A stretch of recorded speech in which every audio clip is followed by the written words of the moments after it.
Ram Ram sir. Ram Ram. Ram Ram ji. Ram Ram sir, Hanuman Chalisa हम करते हैं, कैसे वो काम करती है इसके जी। बारे में आप थोड़ा प्रकाश डालें। ठीक है। सबसे पहले तो दर्शकों को मेरी तरफ से प्यार भरा नमस्कार, राम राम। और इस वक्त हम जिस सिद्ध धरती पर मौजूद हैं, सालासर की पवित्र पावन धरती है जिस पर इस वक्त हम मौजूद हैं। और कहा यह जाता है कि यदि बाबा को प्रसन्न करना हो, हनुमान जी महाराज को प्रसन्न करना हो, तो हनुमान चालीसा से बेहतर और कुछ भी नहीं हो सकता।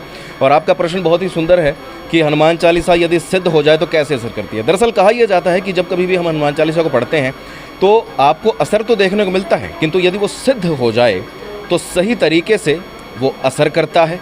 और उस असर के हो जाने के बाद में ही आपको हनुमान चालीसा का प्रभाव देखने को मिलता है।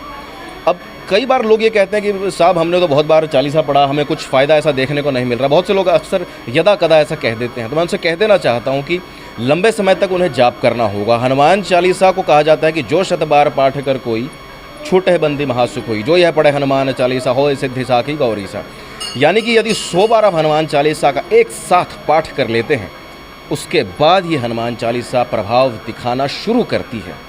और इसे कहा जाता है पहले सिद्ध करना होता है। वैसे तो हनुमान चालीसा स्वयं में ही से एक सिद्ध पाठ है, किंतु फिर भी यदि आप ये चाहते हैं कि ये आपके लिए असर करे, आपको प्रभाव दिखाए, तो कोशिश कीजिए कि आप सबसे पहले इसका 100 बार पाठ करें। यदि एक बार में नहीं कर सकते तो 51 या 54 सुबह, 54 शाम को, इस तरह से 108 पाठ कर सकते हैं, 101 पाठ कर सकते हैं, 100 पाठ कर सकते हैं, 50-50 करके भी कर सकते हैं। और यदि जो सिद्ध दिन जो आते हैं, जैसे अलग अलग दिन आते हैं, हनुमान जन्मोत्सव है, अलग अलग पूर्णिमा आती है, पूर्णमासी, इस तरह से अलग अलग जो बड़े दिन होते हैं जिन्हें धर्म में एक विशेष दर्जा दिया गया है, उन दिनों पर भी आप हनुमान चालीसा का यदि लगातार पाठ करते हैं तो आपको यकीन मानिए हनुमान चालीसा आपकी सिद्ध हो जाती है। लेकिन इसके लिए काफ़ी सारे नियम हैं। और मैं ये भी कहना चाहता हूँ कैलाश जी कि यदि आप पूरी तरह से परहेज रखते हैं, क्योंकि हनुमान जी कहा जाता है ब्रह्मांड में सबसे ज़्यादा शुद्ध सात्विक देवता हैं, तो वो केवल एक हैं, वो हैं हनुमान जी महाराज, हमारे बालाजी महाराज। तो यदि आप चाहते हैं कि आपको बालाजी की कृपा प्राप्त हो तो पूर्णतः शुद्ध रहिए, सात्विक रहिए। कहा तो ये भी जाता है कि लहसुन प्याज तक का यदि परहेज कर लिया जाए, शुद्ध सात्विक तरीके से यदि आप लगातार हनुमान चालीसा का पाठ करते हैं, तो यकीन मानिए वो धीरे धीरे सिद्ध हो जाएगा, आपको स्वयं को अनुभव हो जाएगा। और जब वो सिद्ध होना हो जाएगा तो उस सिद्ध हो जाने के बाद में जब आप उसका पाठ करेंगे तो यकीन मानिए एक बार में ही आपको उसका प्रभाव देखने को मिल जाएगा। वैसे तो ये भी कहा जाता है नियम कि जब 100 बार पाठ करते हैं तो एक बार में 100 बार हुए तो वो एक बार माना जाता है। तो इस तरह से 100 बार करते करते सोचिए संख्या कितनी ज़्यादा हो जाएगी। लेकिन क्योंकि कलयुग है, तो यदि फिर भी व्यक्ति कोई थोड़ी सी भी श्रद्धा दिखाता है, सच्चे भाव से दिखाता है, भाव यहाँ पर सबसे ज़्यादा मैं समझता हूँ बेशकीमती है। क्योंकि जब बाबा मोहनदास ने इसी स्थान पर वीर हनुमान जी के दर्शन किए थे, तब उन्होंने उनसे प्रार्थना की थी कि जो कोई भी करुणा भाव लेकर इस सालासर के पवित्र धाम पर आएगा, हे प्रभु उसकी पुकार को ज़रूर सुनना। तो आप पवित्र भाव से, करुणा भाव से यहाँ पर आइए, हनुमान चालीसा का पाठ कीजिए, यकीनन आपको असर मिलेगा।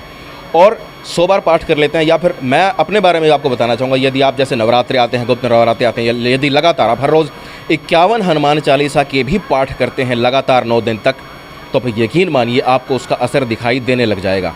साथ ही जब आप यहाँ पर आते हैं सालासर धाम में, जब आप दर्शन करते हैं, तो यकीन मानिए आप जब उसका पाठ करते हैं हनुमान चालीसा का, आप 1 पाठ करें, 2 पाठ करें, जितनी भी श्रद्धा है, जितना भी समय है, 5 पाठ करें, 10, 7 या फिर 11, 21, 41, 51 या 100, 108, इस तरह से जितने भी आप सालासर धाम में आकर पाठ करेंगे, एक तरह से वो चढ़ावा हो जाएगा आपकी तरफ से बाबा के नाम पर। और सबसे अहम बात हनुमान भक्ति में, कैलाश जी गौर फरमाइएगा, जो सबसे अहम बात है वो ये है कि जब कभी भी आप हनुमान भक्ति की शुरुआत करें, पूजा करें, मंत्र पढ़ें या कोई चालीसा पढ़ें, जाप करें या शाबर मंत्रों का उच्चारण करें, तो सबसे पहले कुछ मिनट तक राम नाम का गुणगान करना बेहद आवश्यक है। यदि आप राम नाम नहीं लेंगे तो फिर आपकी पूजा धरी की धरी रह जाएगी। इसलिए सीताराम का उच्चारण कर सकते हैं, ओम राम रमाय नमः ओम मंत्र का जाप कर सकते हैं। करुणा भाव से, पवित्र भाव से राम को पुकारिए, हनुमान जी दौड़े चले आएंगे।